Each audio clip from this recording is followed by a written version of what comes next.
Students, good morning. Uh, good morning everyone. In D block elements chapter, today I think this is the last class for D block elements because we are coming to the last topics today. The one is, dear students, interstitial compounds, and another one is alloy formation, dear students. Students, while we coming to our next topic here, just look at what it is. Interstitial compounds. Very important one, dear students. Interstitial compounds. What are interstitial compounds, sir? Okay, and students, before I am going to explain interstitial compounds, first of all, I just look at structure of, dear students, structure of solid transition metals. And you remember our solid state chapter, students, just look at, we are consider metal atoms always in the shape of spheres. Okay, and we just look at how they are arranged. Just look at, guys, just look at how they are arranged in such a manner. Are you remember this one? Are you remember? Okay, just like this, just like this. So this is a step, appears to be a structure of solid metal. I think this is a sphere close packet. Okay, now sequence A, like that. Students, whenever we observe this structure, we have some empty spaces around this one. And what are these empty spaces also? And these empty spaces, what we call, dear students, interstitial space. Interstitial space means, dear students, a empty space inside the crystal lattice, or we also call it as simply a void. Okay, and we know in our solid state chapter there are two different types of empty spaces are there. I remember, and these empty spaces what we call actually voids, and these voids again classified into two types here. The one is tetrahedral void. Are you remember, guys? Tetrahedral void. And another one is, dear students, octahedral void. Keep in mind. Okay, and we know with respect to definitions also, tetrahedral void and octahedral void, etc., etc. So, students, what are interstitial compounds means?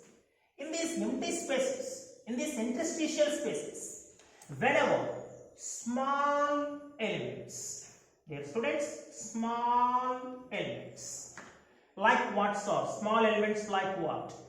Small elements means like hydrogen or boron or carbon or nitrogen, dear students. Whenever these elements are trapped into, dear students, trapped into these interstitial spaces inside the crystal. Okay, now ఆ crystal లోపల ఉన్నటువంటి ఆ empty spaces లోకి గనక ఈ small atoms trap అయితే, for example boron or carbon, whatever it may. So small elements, what these elements are trapped into interstitial spaces inside the crystal atom or inside the crystal element, and that compounds what we call simply, dear students, interstitial compounds. Keep in mind. Okay, simple definition, dear students. Small elements like hydrogen or boron or carbon or nitrogen, whatever it may be, if they are trapped into, or we are incorporated these small elements into these interstitial spaces inside the crystal lattice, and the resultant compounds what we call interstitial compounds, dear students. Very important one. Okay, if hydrogen is incorporated And those interstitial compounds what we call hydrides. For example, dear students, titanium hydride, which is 2.92 around. And boride, if boron is incorporated, the resultant one is borides. If carbon is incorporated, the resultant interstitial compounds are called carbides. Best example, iron carbide, Fe4C. Or if nitrogen is incorporated, the resultant interstitial compounds what we call simply nitrides. Okay, now, so this is what we call interstitial compounds. Is it clear? So, D block elements have such a high ability to form interstitial compounds because they have such an empty spaces inside the crystal lattice in the form of voids. Either tetrahedral void or octahedral void, whatever it may be. Okay. Students, we know one thing, tetrahedral void being small size, we know very well, compared to octahedral voids. And that's why small atoms, dear students, like hydrogen, trapped into these tetrahedral voids. Is it clear? Whereas octahedral void is somewhat large in size. Compared to tetrahedral, octahedral is large in size. Are you remember the relation? Radius of octahedral void is equal to 0.4142 radius of atom. Radius of tetrahedral void 0.2252 radius of an atom. We know very well in solid state chapter. Okay, and that's why small elements like hydrogen, they are easily trapped into tetrahedral voids, and a somewhat large size compared to hydrogen like carbon and nitrogen. So they are trapped into octahedral voids, dear students. A simple logic this is. But students, while we coming to few examples here, zirconium hydride, which is 1.92, and Fe3C or Fe4C means iron carbides, dear students, or other nitrides. So while we look at those compounds, that doesn't, dear students, that doesn't have any proper stoichiometric ratio. Just look at what is going on. ఎటువంటి stoichiometric ratio లేదు వాటిలో ప్రాపర్గా. ఓకేనా? So ఎటువంటి stoichiometric ratio ప్రాపర్గా లేకపోతే ఏమని పిలవాలి సార్ ఈ కాంపౌండ్స్ ని మనం? If that doesn't having any proper stoichiometric ratio, these interstitial compounds, dear students, may also called a non-stoichiometric compounds, dear students. ఓకేనా?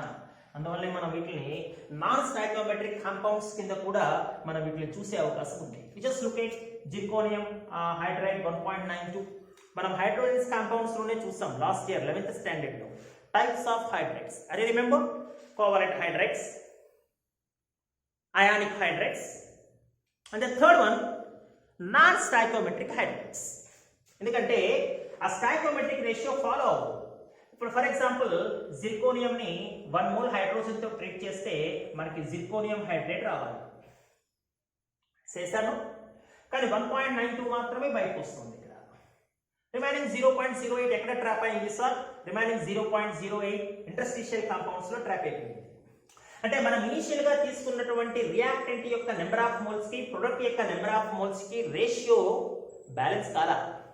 So that's why that doesn't having any proper stoichiometric ratio. Stoichiometry fails in these interstitial compounds, and that's why these compounds may also called a non-stoichiometric compounds, dear students. Very, very important one. Keep in mind. This is first of all basically what are interstitial compounds, dear students.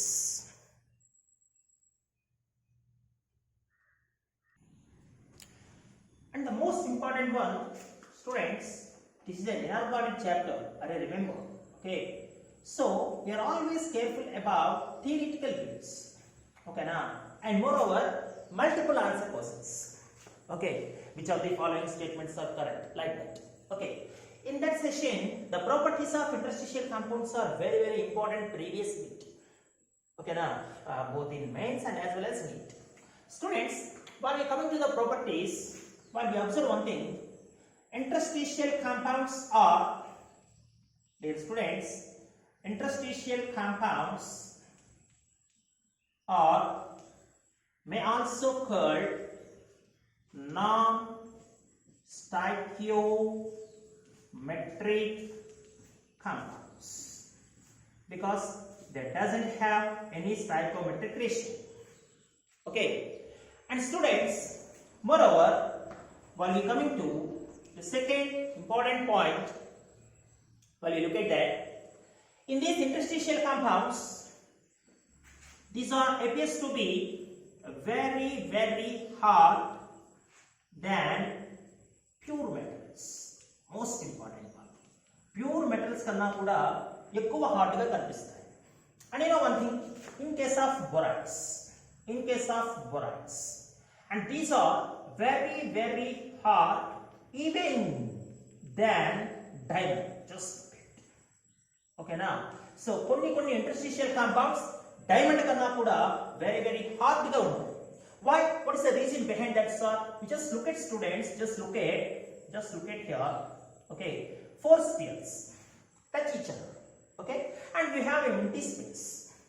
Okay, and students, whenever a small atom like boron or carbon incorporated into it, what type of bonds we are expected, sir? What type of bonds we are expected? Just imagine this is iron, sir. These are 4 irons. Okay, and a small atom like carbon is incorporated into it. What type of bond that is, sir? That is not at all ionic bond. That is not at all covalent bond. That is not at all metallic bond. Dear students, please observe that one. That is only a strong attraction forces between metal atoms and a small elements like boron and carbon or nitrogen, whatever it may be. It's just attraction forces. Okay, now no pure 100% ionic bond, no pure 100% covalent bond, no pure 100% metallic bond. Only just attraction forces are there. Okay, so this is not an interstitial compound. Just imagine this is a pure metal iron. Okay, so metallic bond is there, of course, but in interstitial compounds, along with a metallic compound, some additional attraction forces are there between metal and the small size elements, and that some additional attraction forces makes these interstitial compounds are very hard compared with pure metals, dear students. Please observe that one. And that's why these interstitial compounds are having high melting points, dear students, and high boiling points than individual pure metals, dear students. అందువల్ల pure metals కన్నా కూడా ఆ hard nature వల్లే వాటి యొక్క melting points కానీ అదే రకంగా వాటి యొక్క బాయిలింగ్ పాయింట్స్ కానీ చాలా ఎక్కువగా ఉంటాయి అన్న. Please observe that very, very important one, dear students. And students, now let me come into one thing.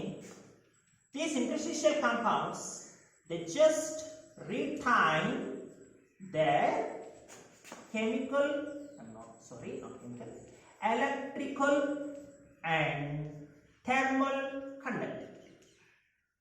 So there is no too much change we found in electrical and thermal conductivity in interstitial compounds compared with the pure metals.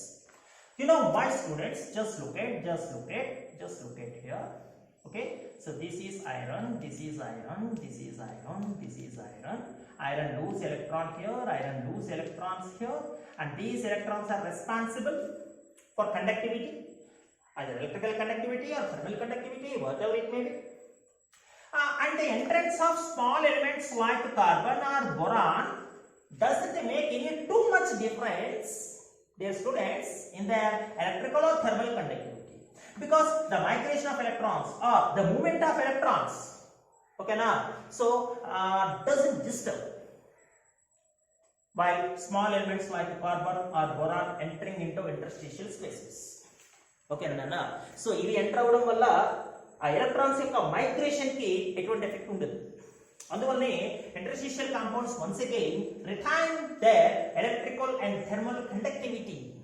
Okay, there is no difference in thermal and electrical conductivity of interstitial compounds compared with the pure metals. Whatever the electrical conductivity shown by pure metals, the same conductivity is shown by interstitial compounds. And students, moreover, these interstitial compounds are, dear students, chemically inert. Very important one, chemically inert. That doesn't participate in any chemical reactions. Please observe that one. Okay, now, so these are chemically inert. And moreover, interstitial compounds, there is, dear students, there is no 100% pure ionic bond or 100% pure covalent bond, or there is no 100% pure metallic bond. Keep in mind, వాటిలో ఎటువంటి pure metallic bond కానీ pure ionic bond కానీ pure covalent bond కానీ ఉండవు. Just some attraction forces between metal and the small elements which are just incorporated, which are just trapped into the small interstitial spaces, dear students. Very important one. Okay, now please observe this one, students. Most important one, keep in mind. Is it clear now? So these properties are very important now in objective point of view, students. And these are the important properties what we discussed with respect to interstitial compounds. Students, let me introduce the best example for interstitial compound, steel. Okay, you know what are the components present in steel? Iron and carbon. Okay, but surprisingly 98% is iron, only 2% is carbon. Means in the crystal of iron, dear students, in the crystal of iron, these empty spaces are occupied by carbon. Okay, now, and that's why steel is an example of what, sir? Steel is an example of interstitial compounds, dear students. Okay, now please observe that one. Okay, and this is the chemistry about interstitial compounds.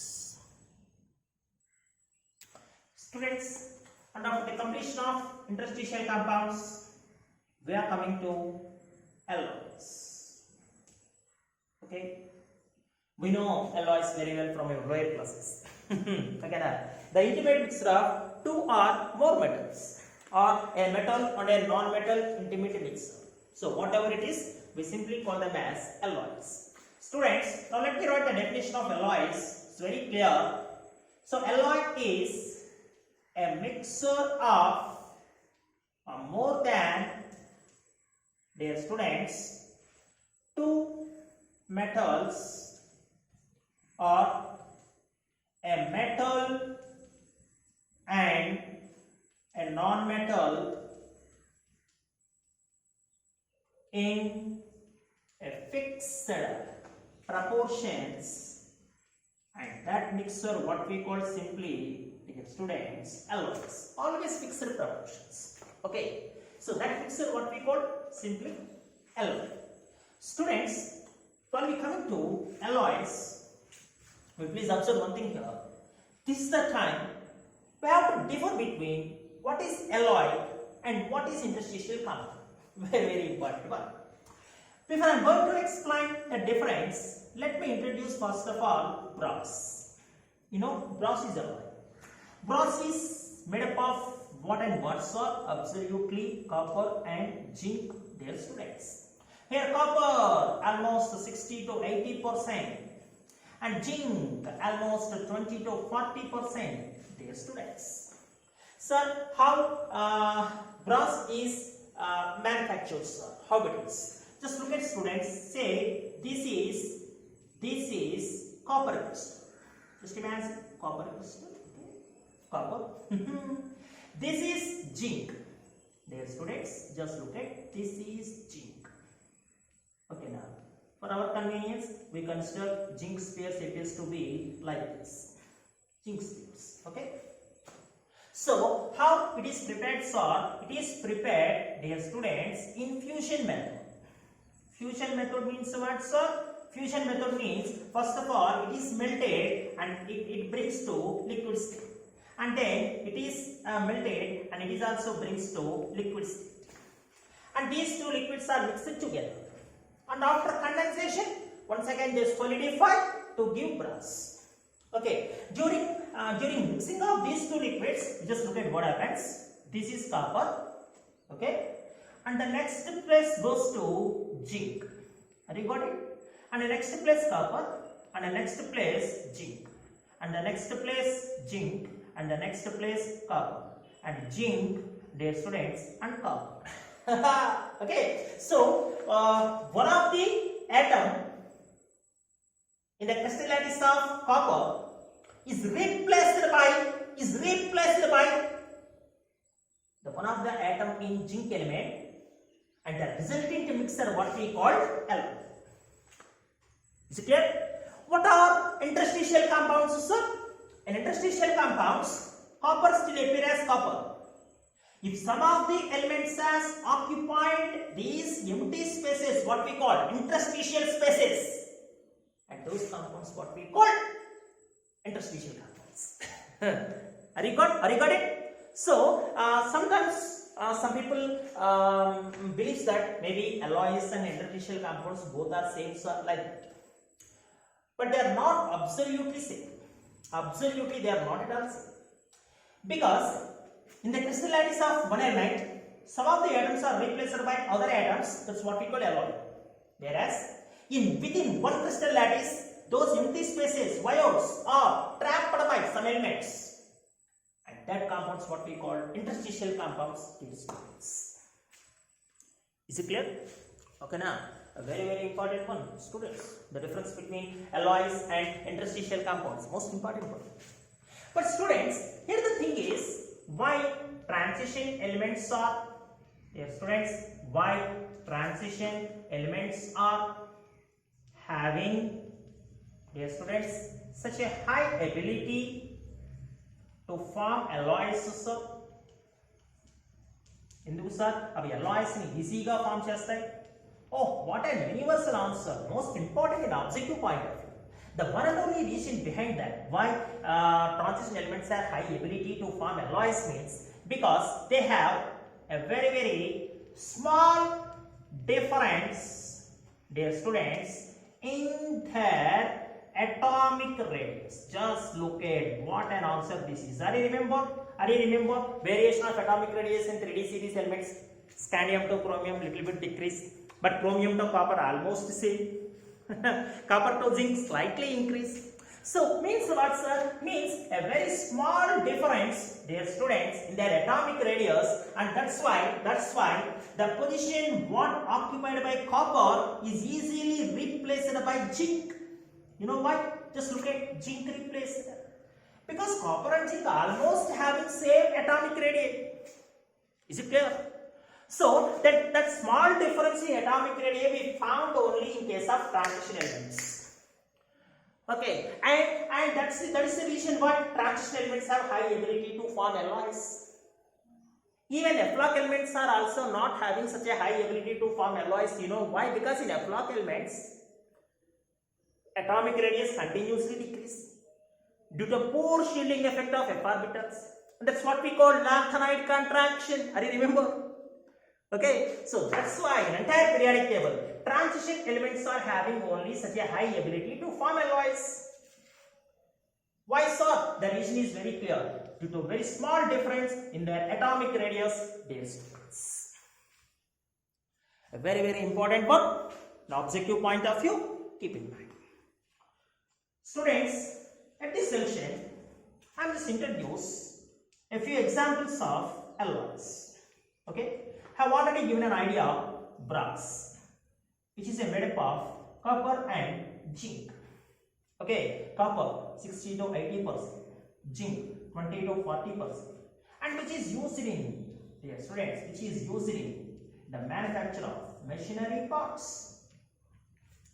And let me introduce branch. Dear students, another alloy. Branch means copper and tin, which is used in the manufacture of utensils, okay, like spoons. And here, what is copper sir? 75 to 90% students. What is tin sir? Dear students, here this is 25 to 10%. Okay, now, so fixed proportions they already have. Is it clear? So that's what we call simply branch. And students, I remember amalgams. Amalgam is an alloy. Okay. In amalgam, one of the metal is mercury. Okay. And if it is combined with sodium, dear students, that's what we call sodium amalgam. And if it is combined with zinc, dear students, that's what we call zinc amalgam. So amalgam is also an alloy, dear students. Most important one. Okay. Please observe that. ఇందాక నేను steel గురించి చెప్పాను. Steel ఏమన్నామన్నా మనం interstitial compounds అన్నాం. Are you remember? Okay. Now students, let me coming to another one, inward steel. Just look at inward steel. What is inward steel, sir? Inward steel contains carbon, manganese, iron, nickel. But students, iron almost dominating 64%, nickel almost 35%. And what about remaining 1%, sir? Remaining 1%, a small traces of manganese and copper.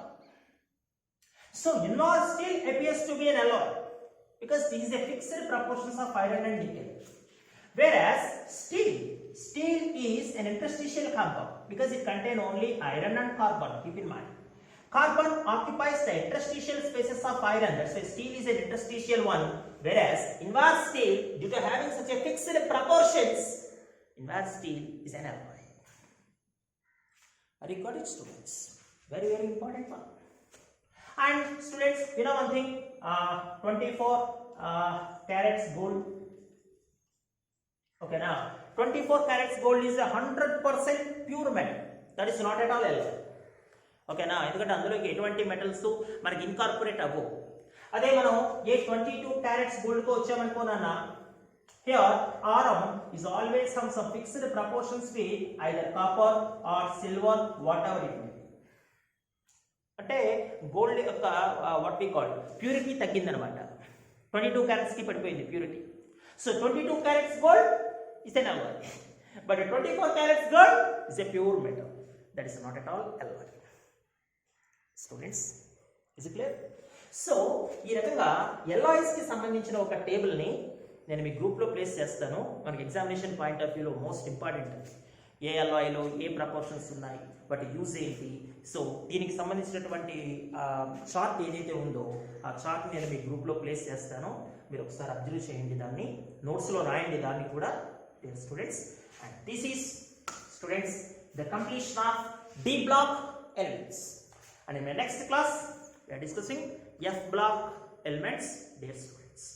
Okay, now very, very important one. Please answer this. Thank you, students. Thank you. So, everyone. Bye.